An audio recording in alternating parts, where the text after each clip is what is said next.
આઝાદી પછી ભારત અને પાકિસ્તાન વચ્ચે થયેલા યુદ્ધોમાં સૌથી મોટી ઘટના એટલે કારગિલ યુદ્ધ. 1999માં થયેલા આ યુદ્ધમાં ભારતે પાકિસ્તાનને ઊંધા માથે પછાડી વાસ્તવિકતાનું ભાન કરાવી દીધું. આજે કારગિલ વિજયના 25 વર્ષ પૂર્ણ થયાના અવસરે ચાલો નજર કરીએ કારગિલ યુદ્ધના ઘટનાક્રમ પર. 3 મે 1999 પાકિસ્તાને ઘૂસણખોરી કર્યાના સમાચાર મળ્યા. 10 મે 1999 દ્રાસ, કકસાર અને મોહખોમાં ગોળીબારની ઘટના બની. 26 મે 1999 ભારતીય એરફોર્સે પાકિસ્તાની ઘૂસણખોરો પર ફાયરિંગ શરૂ કર્યું. 5 જૂન 1999 ભારતે પાકિસ્તાનની સંડોવણી અને આડોડાઈના દસ્તાવેજો જાહેર કર્યા.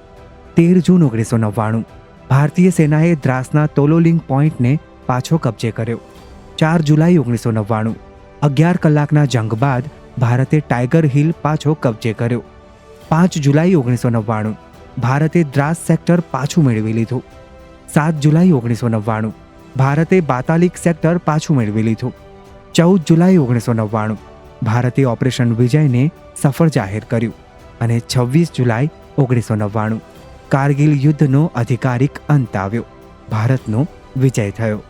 કારગિલ યુદ્ધના વિજય પાછળ કેટલાક શેરદિલ જવાનોનો હાથ હતો. આજના અવસરે એ વીરોને કેમ ભૂલાય કે જેમણે પોતાના જીવ દાવે લગાડી દીધા. આ યુદ્ધમાં પોતાનું અભૂતપૂર્વ શૌર્ય દાખવનાર 4 જવાનોને સર્વોચ્ચ લશ્કરી સન્માન પરમવીર ચક્રથી સન્માનિત કરાયા હતા. કેપ્ટન વિક્રમ બત્રા. કેપ્ટન વિક્રમ બત્રાએ ઇજાગ્રસ્ત થવા છતાં પાકિસ્તાને પચાવી પાડેલા પોઈન્ટને પાછો મેળવવા અપાર સાહસ બતાવ્યું. તેમણે તેમની ટીમને નારો આપ્યો, યે દિલ માંગે મોર, જે આઇકોનિક બન્યો હતો. યુદ્ધમાં તેઓ શહીદ થયા હતા. ભારત સરકારે સર્વોચ્ચ સૈન્ય પદક પરમવીર ચક્રથી તેમનું મરણોપરાંત સન્માન કર્યું હતું. લેફ્ટનન્ટ મનોજ કુમાર પાંડે. આ લશ્કરી અધિકારીએ બહાદુરી, નેતૃત્વ અને શૌર્યનું અદ્ભુત ઉદાહરણ પૂરું પાડ્યું હતું. દુશ્મનોએ જે સ્થળે ઘેરો ગાલ્યો હતો તેનો સફાયો કરી દીધો અને તેમના સહયોગીઓને પણ પ્રેરણા આપી હતી. 3 જુલાઈએ તેઓ શહીદ થયા હતા. ગ્રેનેડિયર યોગેન્દ્રસિંહ યાદવ. કારગિલ યુદ્ધ વખતે આ બહાદુર સૈનિકની ઉંમર માત્ર 19 વર્ષ હતી. તેમણે પાકિસ્તાની સૈન્યના બંદરોને શોધી કાઢ્યા હતા અને તેનો ખાત્મો બોલાવ્યો હતો. ટાઈગર હિલમાં તેમણે જે પરાક્રમ કર્યું તેનાથી કેટલાય ભારતીય સૈનિકોનો જીવ બચ્યો હતો. ઇજાગ્રસ્ત થવા છતાં તેમણે જે શૌર્ય બતાવ્યું તેનું ભારત સરકારે પરમવીર ચક્રથી સન્માન કર્યું. રાઇફલમેન સંજય કુમાર. વિક્રમ બત્રા જે 4875 પોઈન્ટ પર લડતા હતા તે જ પોઈન્ટ પર રાઇફલમેન સંજય કુમાર તૈનાત હતા. તેઓ ખૂબ જ ઇજાગ્રસ્ત થયા હતા.